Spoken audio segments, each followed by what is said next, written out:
everybody. It's your girl. It's Lisa. Uh,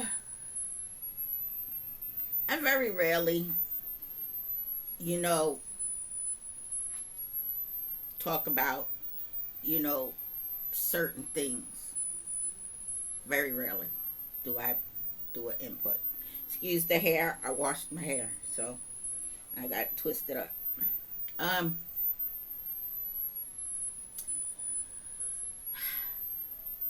there are a couple of things. Okay, first of all, like I'm a New York City girl. I'm straight from New York City. I live in upstate New York right now, and I will be I will be 60 next year. And I'm saying all of this because I came up in a time. Yeah, I'm getting ready to talk about Kendrick and Drake. This is exactly where we going with it. I came up in the time with the LL Cool J's, the Run DMCs, the Spoonie G's, the Dana Danes, the Slick Ricks, the Doug Freshes. These are the times. The Real Roxanne, Queen Latifah, MC Light. This is the time period I grew up in. And never in my life have I ever, ever seen somebody try to do a legal discovery behind somebody, behind a song, which is battle this. Okay? Never. That is such a bitch ass move.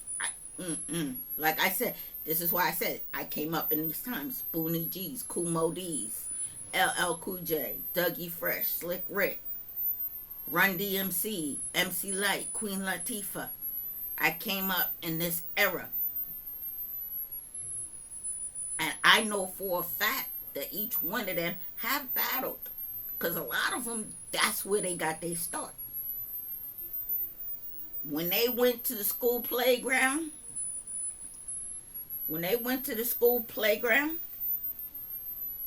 sorry, I just say, when they went to the school playground and they were out there battling each other as kids, even as teenagers, that's how they honed their craft. If they lost, they lost. They go home, they cry about it, they mope about it for a couple of hours, and then next day they back on the ground doing the same thing. And that's how they actually honed their craft. That's how they figured out what worked and what didn't work. So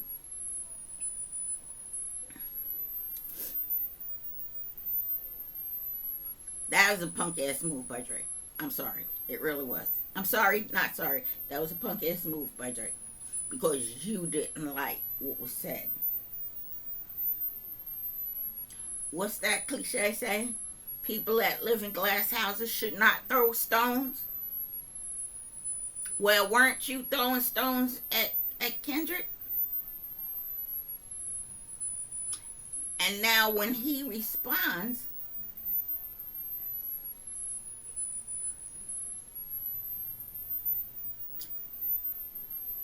you all up in your feelings. Isn't that the name of one of your songs? In My Feelings?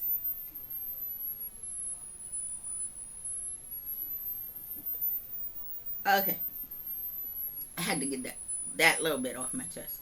I rock with Kendrick.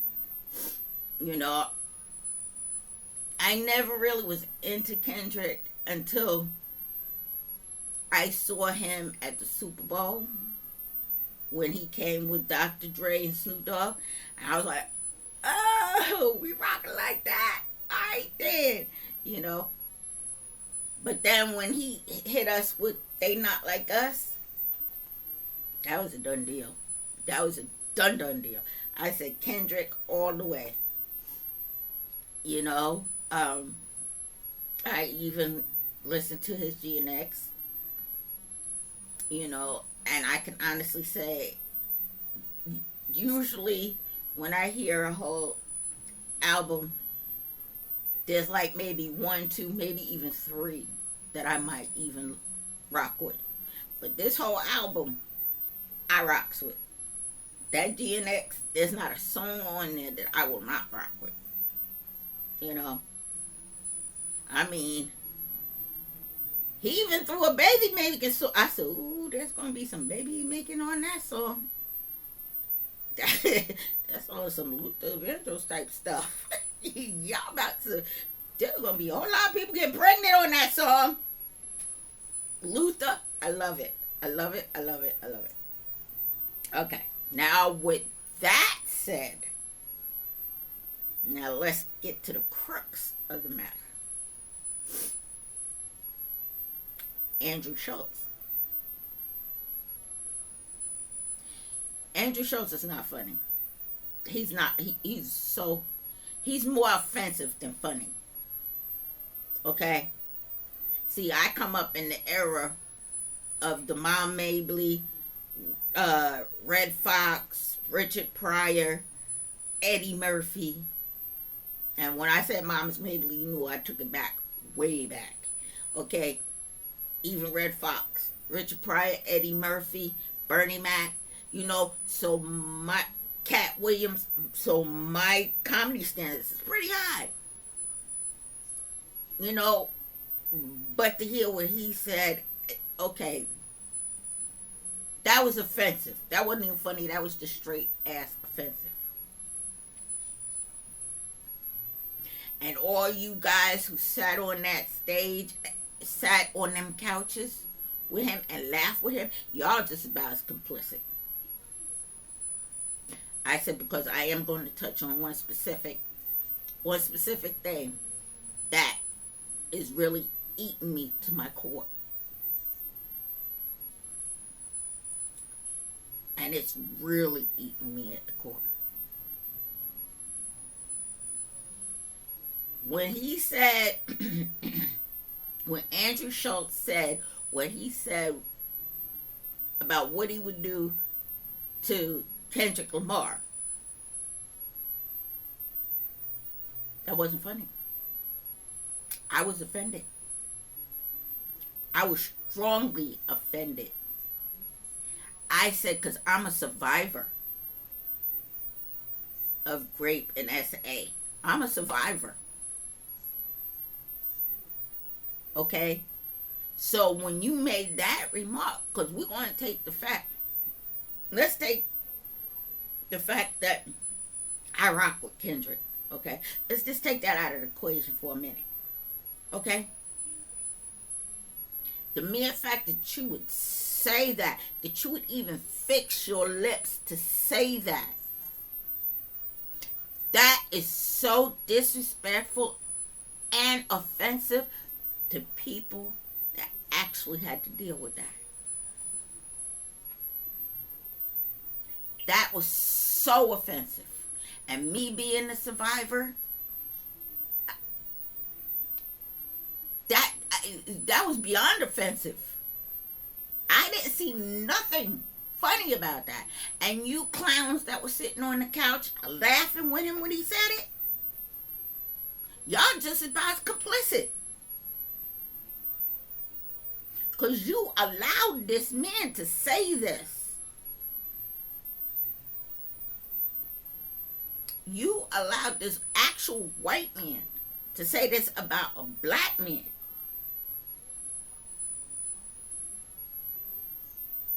And you sat and you laughed. Not one of y'all had the cojones to stand up and say, dude, that's not funny, that's offensive.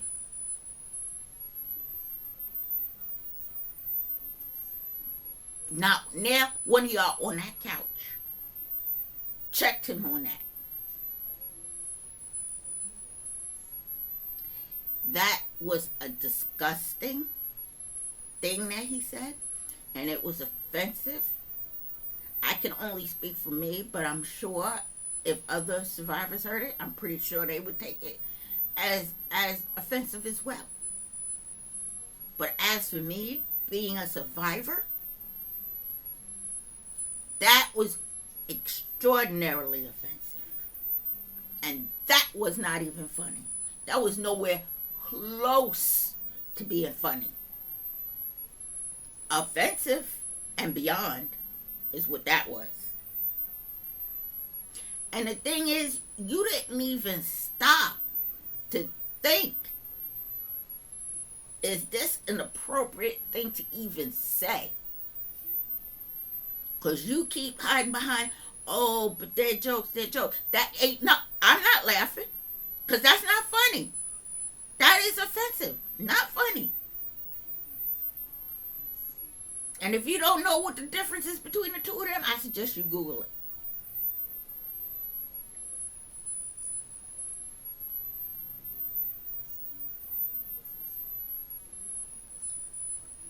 You know, you trying to insert yourself in a culture that you know absolutely nothing about. Absolutely. And if I was on that couch when you said that, I'd have smacked your face, cussed you out, and walked off. Because there was nothing funny about it. When I heard it, all the hairs on my body stood up on end. And then I felt, the comment hit not just my soul, but it hit my spirit.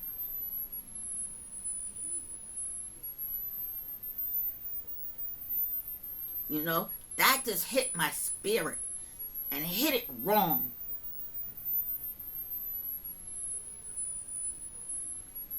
I will be 60 next year. I know, I don't look like it. I got my grades to prove it. But, yeah, I will be 60 next year. And I'm in therapy dealing with this stuff. I have been for years dealing with this stuff. Taking myself out of a victim to a survivor. Getting my life back. And then we got some freaking ass clown makes a stupid comment like that and trying to hide behind the pretense that it was a joke. Ain't nothing funny about it. There was nothing funny about it. It was offensive.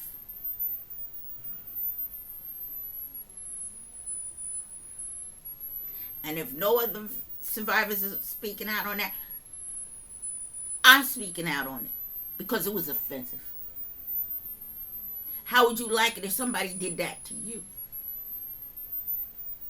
And the mere fact that that would be the first place that you would go to tells me you are undercover brother. Well, excuse me, let me take that back. That you a DL. You are undercover. Because I'm sorry, ain't no straight man first thing that's gonna come out their mouth is say some garbage like that to another man. Now let's not forget, you got a wife and you got a daughter. How would you like it if somebody did that to them? See, then it's not so funny no more, is it? Or what you call funny. Right? Now it's not that funny.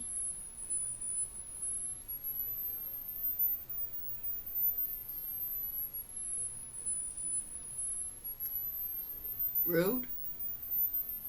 Wrong.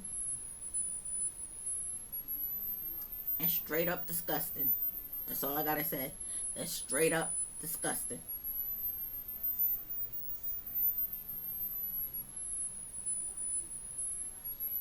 You know? And like I said, I listened to Kendrick. It's GNX. And I love that line in Whacked Out Mural. Don't let no white comedian speak on black women, that's law. because they don't have the right to.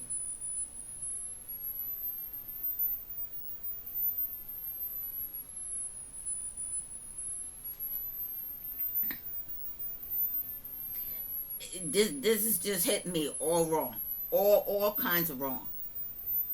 And then you want to play victim when you get a major backlash. You don't get to play victim. There we go again. Those in glass houses shouldn't throw stones. Because the minute that stone come back and hit that glass house, now you want to go crying, talk about, I can't believe they did this. Really? Because I can. After what? After the stone you threw out of your glass house? Yeah, I believe it. And you should be lucky they ain't burning it crap down.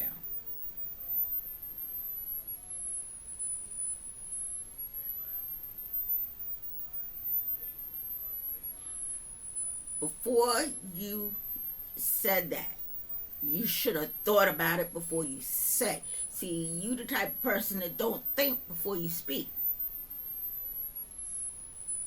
Because that was unacceptable. I'm sorry, unacceptable. All unacceptable for the victims and survivors everywhere. That was unacceptable. And it doesn't matter if they're man, woman, or child. It was unacceptable. Unacceptable. I'm sorry, this is a little rant, but like I said, when I heard it, it struck me wrong. It hit my spirit and my soul so wrong. And it bothered me. Because I am a survivor. And to hear some goofball say that about another man.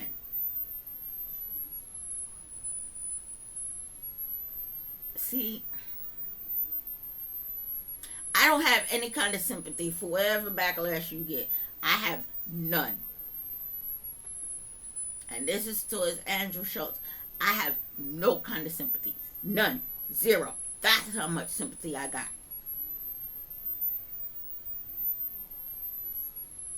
See, because I have a problem with people trying to insinuate their self into situations that don't even concern you.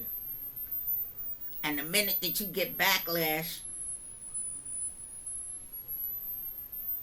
then you want to act like a victim and cry and go, oh, yeah, really? Well, maybe if you kept your mouth shut and stayed out of it because it did not concern you, that wouldn't happen. Just saying.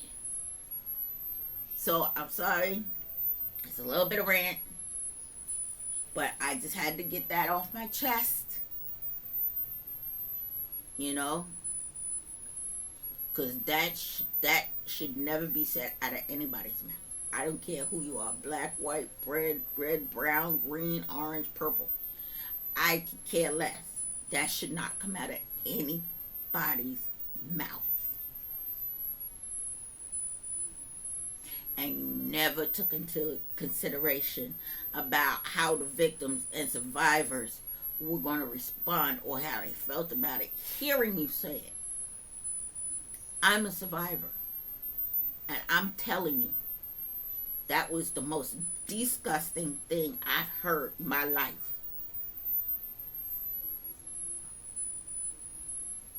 And I'm glad you're not in front of me because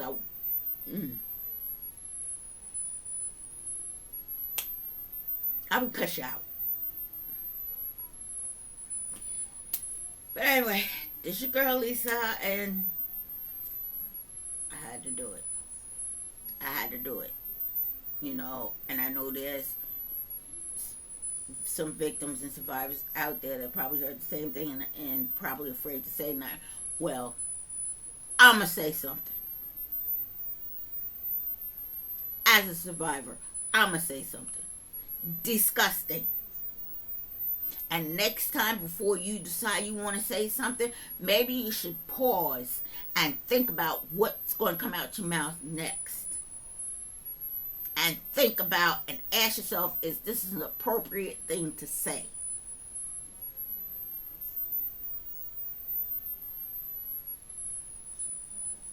Just saying. you later.